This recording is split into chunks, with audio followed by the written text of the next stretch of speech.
The history of Galveston, Texas, begins with the archaeological record of Native Americans who used the island. The first European settlements on the island were constructed around 1816. The Port of Galveston was established in 1825 by the Congress of Mexico, following its successful revolution from Spain.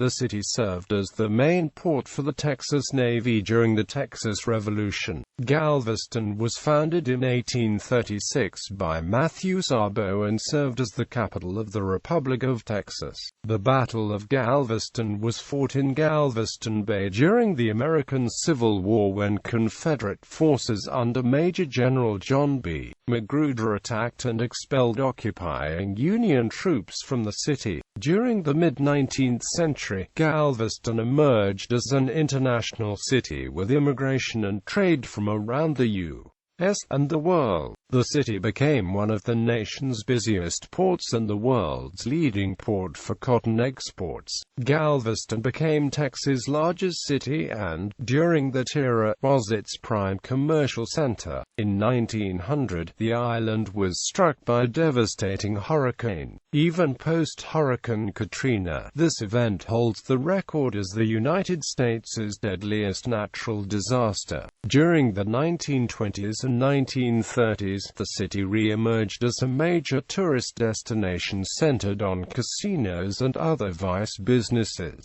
Featuring venues such as the famed Balinese Room, the city became nationally known as the Sin City of the Gulf. The illegal businesses were finally closed in the 1950s, leading to a long, stagnant economic period. Many businesses relocated off of the island, though some such as the insurance businesses and the medical school remain. The city gradually re-emerged as a tourist destination centered on its history and its historical buildings. New tourist attractions were established and further development of the medical school and other area businesses have revitalized the economy in recent decades. Exploration and settlement. Galveston Island was originally inhabited by members of the Karankawa and Akokiasa tribes who used the name Auia for the island. In 1519, the Alonso Alvarez de Pineda expedition sailed past Galveston Island en route from the Florida Peninsula to the Panaco River. Pineda may or may not have actually seen the island. However, Spain laid claim to the entire Gulf Coast, including Galveston Island, based on the 1519 Pineda expedition. Soon afterward, Cabeza de Vaca and his crew were shipwrecked on the island in November 1528, calling it Isla de Milhado, and began his famous trek to Mexico. Various Spanish explorers charting the region referred to the island as Isla Blanca, and later Isla de Araranjuez.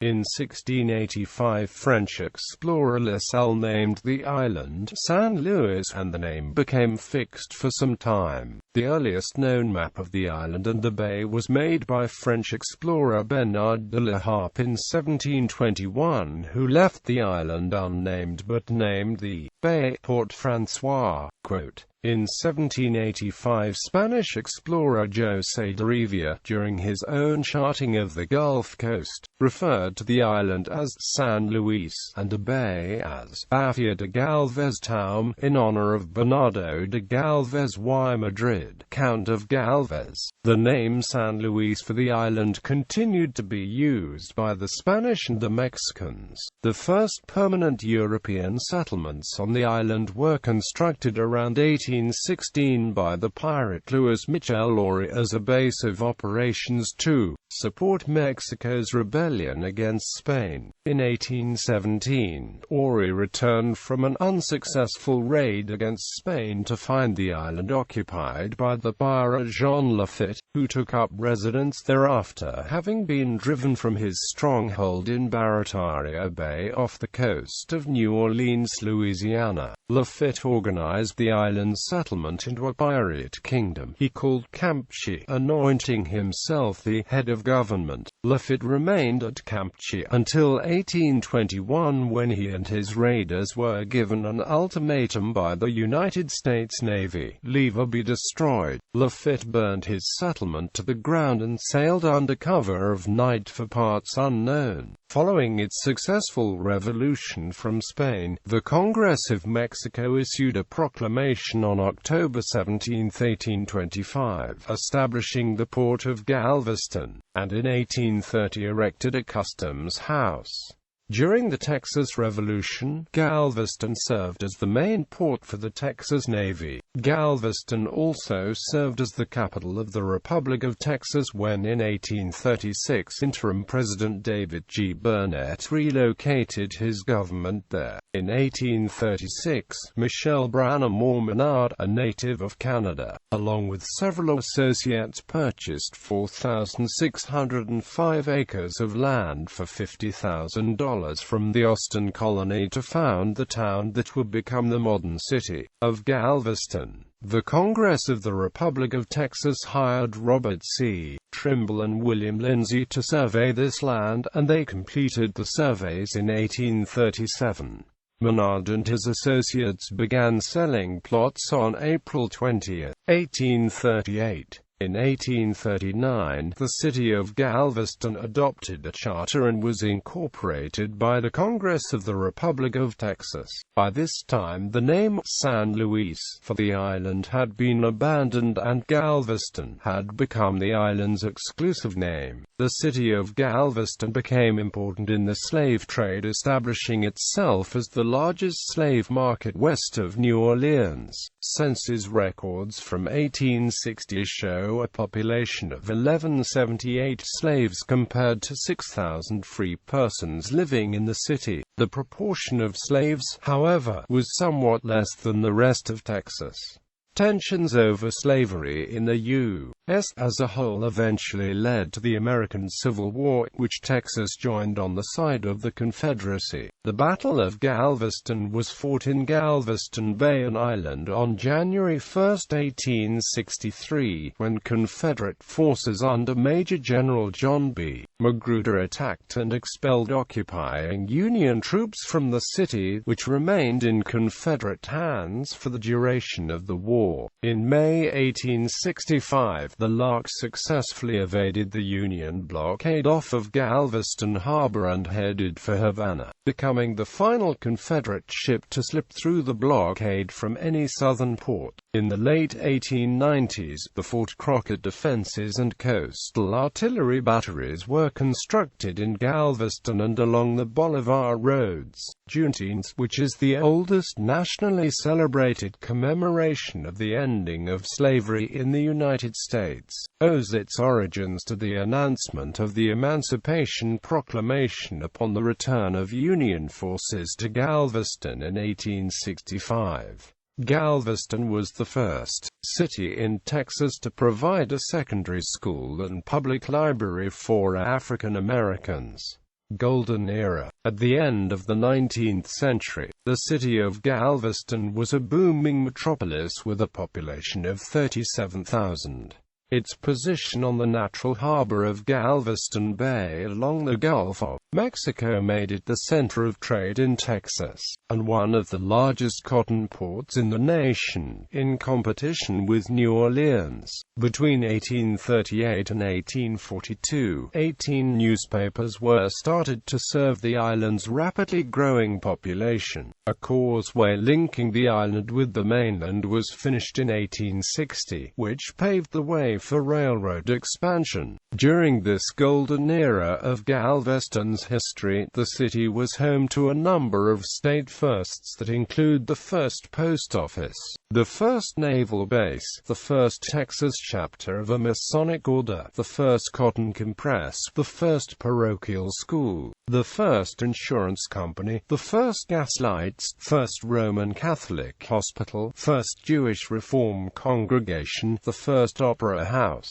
the first orphanage, the first telephone, the first electric lights, the first medical college, and the first school for nurses. Galveston was also home to to the first Roman Catholic cathedral in Texas. In 1839, Rome created the Prefecture Apostolic of Texas, which was later elevated to a Vicariate Apostolic on July 10, 1841.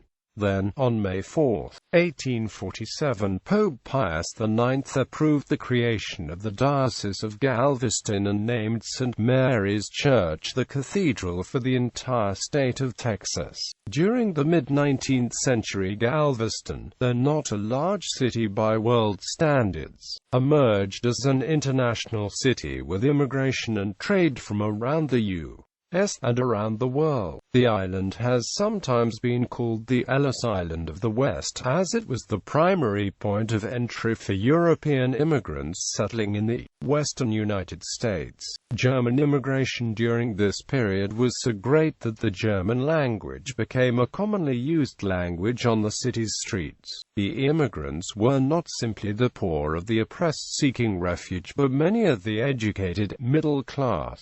The Galveston Weekly News described one 1849 ship's arrival as carrying members of the wealthy class, including lawyers and merchants and many skilled workers. The later 19th century was a high point in the history of civil rights for African Americans. Reconstruction for a time limited the power of former slaveholders in Texas. Leaders such as George T. Ruby and Norris Wright Cuney worked to establish educational and employment opportunities for blacks, and organize black voters to support the Republican Party, then the main party supporting black rights in the South. Cuney's efforts led to higher employment and higher wages for blacks in the city, especially on the wharves, and eventually led to combined black and white trade unions during the 1890s and early 1900s. Cuney himself rose to the chairmanship of the Texas Republican Party, the most powerful position held by any black American in the 19th century. Storm of 1900. In 1900, the island was struck by a devastating hurricane. Even post-Hurricane Katrina, this event holds the record as the United States' deadliest natural disaster. In the early morning of September 8, high surf despite prevailing winds out of the north heralded the oncoming storm. By noon, low-lying areas near the Gulf and the bay side of the city were flooding and the winds increased. Near 4 p.m., a storm surge approximately 15 feet high slammed into the coast.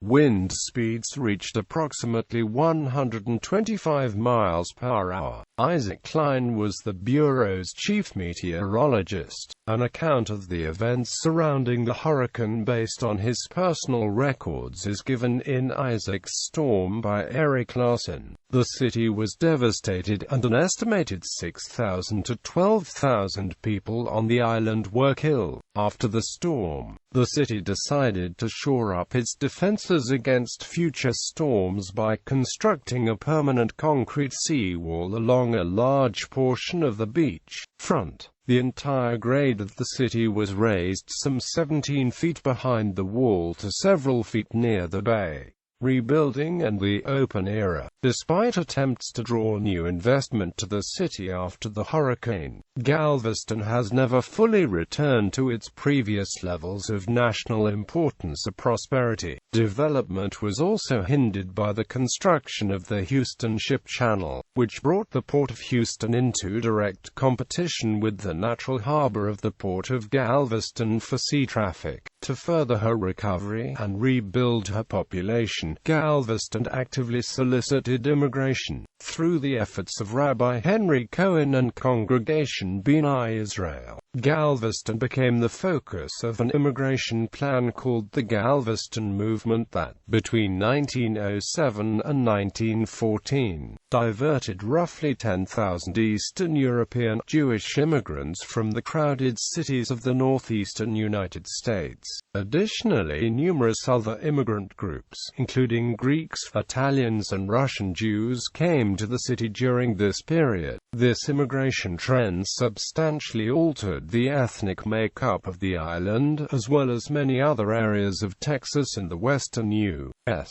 Though the storm stalled economic development and the city of Houston grew into the region's principal metropolis, Galveston regained some of its former glory. Recognizing the need for Galveston to diversify from the traditional port-related industries, in 1905 William Lewis Moody, Jr., a member of one of Galveston's leading families, founded the American National Insurance Company. 2 years later, Mr. Moody would further invest in Galveston by establishing the City National Bank, which would later become the Moody National Bank. A military facility by the U.S. Army Coastal Artillery on Galveston Island was established in the late 1890s, and construction, which was disrupted by the Galveston Hurricane of 1900, was completed in the early 1900s, with the facility being named Fort Crockett in 1903. During the First World War, Fort Crockett served as a U.S. Army artillery training center. Troops bound for France were trained in the use of several types of artillery. During the 1920s and early 1930s, Fort Crockett housed the United States Army Air Corps' 3rd Attack Group. At this time, the 3rd Attack Group was the only USAAC group devoted solely to attack aircraft. During the Second World War, focus was placed on defense against German U-boats, and the fort also served as a prisoner of war camp. Following the war, Fort Crockett served for several years as an Army recreational center. The Galveston-Houston Electric Railway was established in 1911 and ran between the city and Houston. The railway was recognized as the fastest interurban line in 1925 and 1926.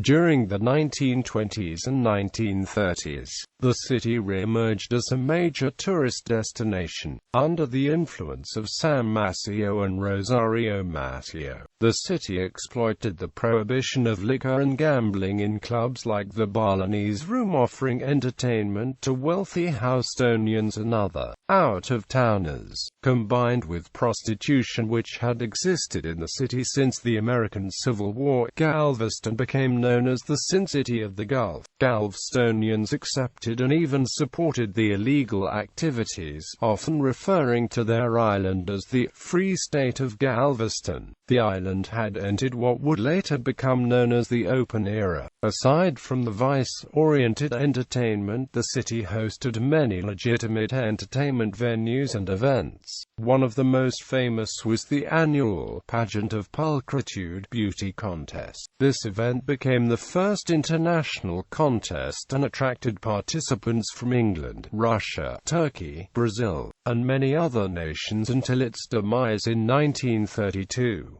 The 1930s and 1940s brought much change to the island city. During the World War II, the Galveston Municipal Airport, predecessor to Scholes International Airport, was redesignated a U.S. Army Air Corps base and named Galveston Army Airfield. The United States Army Corps of Engineers, using funds made available by Congress through the Civil Aeronautics Authority, constructed 3 6,000-foot-long, hard-surface runways at the airport to accommodate Army aircraft. In January 1943, Galveston Army Airfield was officially activated with the 46th Bombardment Group serving an anti-submarine role in the Gulf of Mexico. Later it was replaced by the 10th Anti-Submarine Squadron, flying Rooms 37 Lockheed Venturas.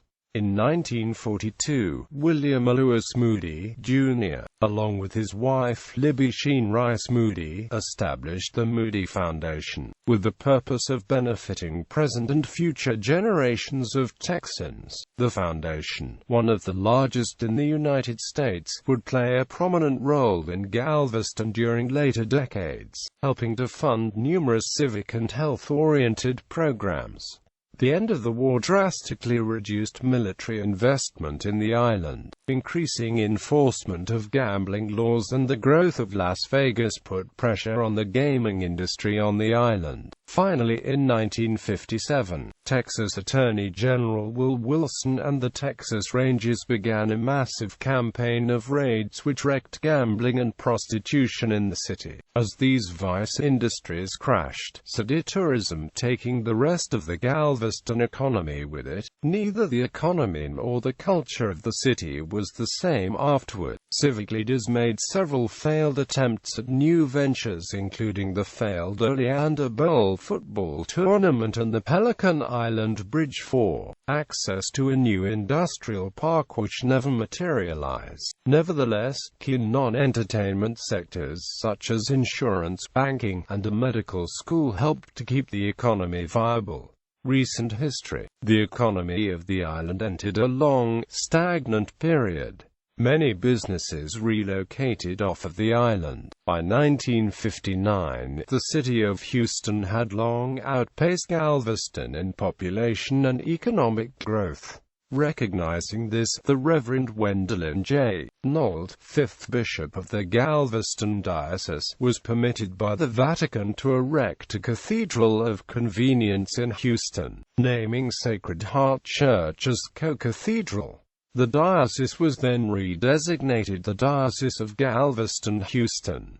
Galveston and St. Mary's Cathedral Basilica still remained the home of the diocese, but now the bishop could more easily access the rapidly growing Roman Catholic population in Houston. Beginning in 1957, the Galveston Historical Foundation began its efforts to preserve historic buildings. The 1966 book The Galveston that was helped encourage the preservation movement. Restoration efforts financed by motivated investors, notably Houston businessman George P. Mitchell, gradually created the Strand Historic District and reinvented other areas. A new, family-oriented tourism emerged in the city over many years. The 1960s saw the expansion of higher education in Galveston. Already home to the University of Texas Medical Branch, the city got a boost in 1962 with the creation of the Texas Maritime Academy, predecessor of Texas A&M University at Galveston, and by 1967 a community college, Galveston College, had been formed to help provide affordable education to the community. In the 2000s, property values rose after expensive projects were completed and demand for second homes increased. This led some middle-class families to move from Galveston to other areas such as League City, Texas City, and Lamarck. The city population remained relatively the same from 2000 to 2005 according to the U.S. Census Bureau. In 2007, the Associated Press compiled a list of the most vulnerable places to hurricanes in the U.S. and Galveston was one of 5 areas named. Among the reasons cited were low elevation and the single evacuation route off the island, which is blocked by the 4th largest city in the United States, Houston. Hurricane Ike made landfall on Galveston Island in the early morning of September 13, 2008 as a Category 2 hurricane with winds of 110 miles per hour. Ike produced waves and a rising storm surge of about 14 feet, which went around the famous Galveston sea wall, flooding the city via the storm sewers and the unprotected bay side of the island. Before the first winds, a drop of rain. The storm left Galveston without electricity, gas, water pressure and basic communications. The Balinese Room, an historic nightclub, formerly a notorious illegal gambling hall, which was located on a 600-foot pier extending into the Gulf of Mexico, was destroyed in the storm. The island has since re-established services and the population has returned, but some damage remains. Discussions currently underway to build a so-called Ike dike which would protect Galveston and the bay. As of 2009, the project is still in the conceptual stage and no funding has been allocated.